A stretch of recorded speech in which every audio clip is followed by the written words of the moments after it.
Hello everyone, welcome to SriSen. நம்ம சேனலுக்கு இதை ஃபர்ஸ்ட் டைம் வரீங்கன்னா சப்ஸ்கிரைப் பண்ணிடுங்க, பக்கத்தில் இருக்க பெல் ஐக்கானும் ப்ரெஸ் பண்ணிடுங்க for regular updates. So SriSen பேஜை இன்ஸ்டாகிராம், ஃபேஸ்புக்லேயும் லைக் பண்ணுங்கள், ஃபாலோ பண்ணுங்கள். இந்த வீடியோவில் என்ன பார்க்க போகிறோன்னா வெஜ் ஃபிஷ் கறி. எனக்கு தொண்டை கட்டியிருக்கு, ஸோ என் வாய்ஸை கொஞ்சம் பேர் பண்ணிக்கோங்க. வெஜ் ஃபிஷ் கறின்னவே நம்ம இதை எப்படி பண்ண போகிறோம்? யூஸ்வலாக ரெகுலராக இதை நம்ம பாசி பயிரில் பண்ணுவாங்க. நம்ம கொஞ்சம் டிஃப்ரெண்ட்டாக இந்த பிளாக் சன்னா வச்சு பண்ண போகிறோம். ஸோ சைவ மீன் குழம்பு ரொம்பவே ஹெல்த்தியாக பண்ண போகிறோம். எப்படி பண்ணலான்னு பார்க்கலாம் வாங்க. ஸோ இதுக்கு நான் இந்த கருப்பு சன்னா இருக்குல்ல, அதை நைட்டே ஊற வச்சுட்டேன். நீங்கள் ஒரு 4 to 5 hours ஊற வச்சா கூட போதும். அதை ஊற வச்சுட்டு ஒரு மிக்சர் ஜாரில் போட்டுக்கோங்க. இது கூட கொஞ்சமாக தேங்காய், பச்சை மிளகாய் ஆட் பண்ணிக்கிறேன். அதுக்கப்புறம் ஒரு ஸ்பூன் சோம்பு ஆட் பண்ணிக்கிறேன். அப்புறம் ஒரு ஸ்பூன் மிளகு. இது எல்லாத்தையும் போட்டு தண்ணியே விடாமல் நல்லா ஒரு ஃபைன் பேஸ்ட்டாக அரைச்சிக்கோங்க. நல்லாவே ஃபைன் பேஸ்ட்டாக அரைச்சி வச்சிட்டோம். கொஞ்சம் கூட நம்ம தண்ணியை ஆட் பண்ணலை, பட் தண்ணி ஆட் பண்ணாமலே பாருங்கள் எவ்வளோ ஈரப்பதமாக இருக்குது. ஸோ இப்போ இதை நான் 2 கையிலையும் கொஞ்சம் ஆயில் தடவிட்டு நல்லா இந்த மாதிரி ரோல் பண்ணிக்க போகிறேன். ரோல் பண்ணிவிட்டு இந்த மாதிரி ஒரு ஸ்பூனை உள்ளே இன்சர்ட் பண்ண போகிறோம். ட்ரெடிஷ்னலாக வாழை இலையில் பண்ணுவாங்க. ஸோ வாழை இலைக்கு இருக்கிற பின்னாடி தண்டு இருக்கும்ல, அதை வச்சு இதை பண்ணுவாங்க. பட் நம்ம இப்போ லாக்டவுனில் வாழை இலைலாம் இங்கே கிடைக்கல. ஸோ அதனால் நம்ம வீட்டிலையே இருக்கிற பொருள் வச்சு எப்படி பண்ணலாம் தான் இதை பண்ணியிருக்கோம். இந்த மாதிரி இன்சர்ட் பண்ணிவிட்டு எதுக்காக இது பண்ணுறோன்னா, அந்த உள்ளே அந்த ஓட்டை மாதிரி வரும்ல, ஸோ பார்க்குறதுக்கு மீன் மாதிரியே இருக்கும், அதனால தான் பண்ணுறோம். இந்த மாதிரி ஒரு இட்லி பாத்திரத்தில் கீழே தட்டு வச்சு அதில் எண்ணெய் தடவிக்கோங்க. ஸோ இந்த பீசஸ்லாம் வச்சு கரெக்டாக ஒரு 10 நிமிஷம் வெந்தால் போதும். அதுக்குள்ளே நம்ம குழம்புக்கு ரெடி பண்ணிடலாம். ஒரு வெங்காயம், ஒரு தக்காளி, கொஞ்சம் பூண்டு, கருவேப்பிலை, 2 பச்சை மிளகாய். ஸோ இது எல்லாத்தையும் கட் பண்ணி வச்சுக்கலாம். அதுக்கப்புறம் ஒரு லெமன் சைஸ் அளவுக்கு புளியை எடுத்து நான் ஊற வச்சுருக்கேன். புளி எப்பயுமே சுடு தண்ணியில் ஊற வைங்க. ஸோ சீக்கிரமாக ஊறிடும். ஒரு 10 நிமிஷம் ஊறினா கூட போதும். நெக்ஸ்ட் ஒரு கடாயில் ஒரு 3 ஸ்பூன் நல்லெண்ணெய் ஊற்றிருக்கேன். நல்லெண்ணெய் நல்லா சூடாகட்டும். சூடான பிறகு ஒரு 1/2 ஸ்பூன் கடுகு ஆட் பண்ணுறேன்.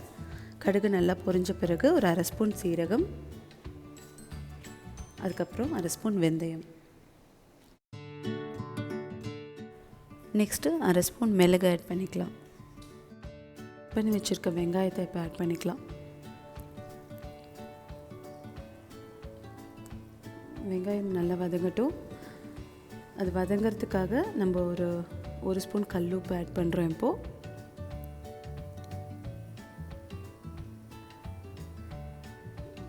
நல்லா கொஞ்சம் ப்ரௌனான பிறகு நம்ம பச்சை மிளகாய் வச்சுருந்தோம்ல, 3 பச்சை மிளகாய் அதை ஆட் பண்ணிக்கிறோம். அதுக்கப்புறம் பூண்டு கொஞ்சம் எக்ஸ்ட்ராவே போடுங்க. மீன் குழம்புக்கெல்லாம் பூண்டு எல்லாம் நல்லாயிருக்கும். அதுக்கப்புறமா நம்ம கருவேப்பிலை வச்சுருந்தோம்ல, அதை கொஞ்சம் ஆட் பண்ணிக்கலாம். ஸோ எல்லாத்தையும் நல்லா மிக்ஸ் பண்ணிவிடுங்க. நல்லா வதங்கிட்ட பிறகு நம்ம எடுத்து வச்சுருக்கோம்ல தக்காளி, அந்த ஒரு தக்காளியும் இப்போ ஆட் பண்ணிக்கலாம்.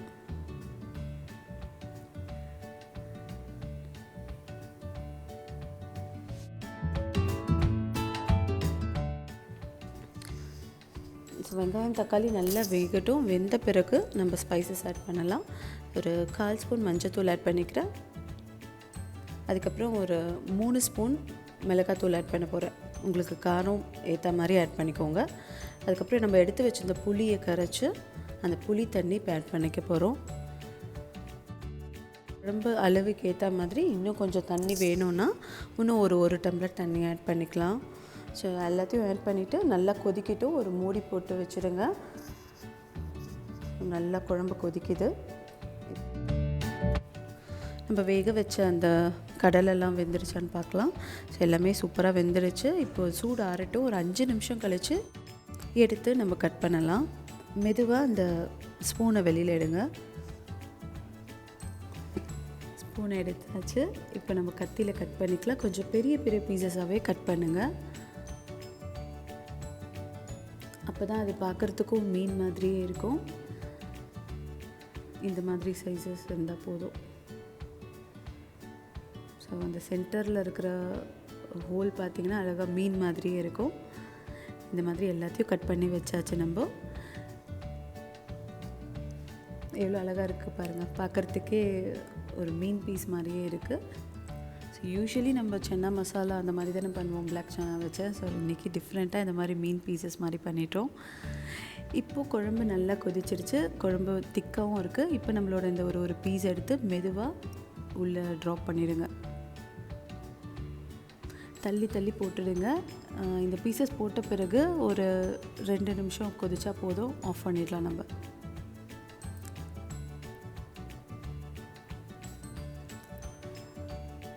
பார்க்க சூப்பராக ஒரு வஞ்சரம் மீன் குழம்பு மாதிரி இருக்குல்ல. அவ்வளோதான், கொத்தமல்லி தூவி இறக்கி வச்சிடலாம். நம்மளோட சுவையான சைவ மீன் குழம்பு சூப்பராக ரெடி ஆகிடுச்சு. ஒரு சுடு சுடு சாப்பாடுக்கு இது ரொம்ப சூப்பரான காம்பினேஷன். நம்மளோட லாக்டவுனில் நம்மளுக்கு மீன் குழம்பு வீட்லேயே செஞ்சாச்சு. இது எப்படி இருந்ததுன்னு கீழே கமெண்ட் பண்ணுங்கள். தேங்க்யூ ஃபார் வாட்சிங். சேனலுக்கு மறக்காமல் சப்ஸ்கிரைப் பண்ணிவிடுங்க. பக்கத்தில் இருக்க பெல் ஐக்கானும் ப்ரெஸ் பண்ணிவிடுங்க. அப்போ தான் நம்மளோட வீடியோஸ் ரெகுலராக நீங்கள் பார்க்க முடியும்.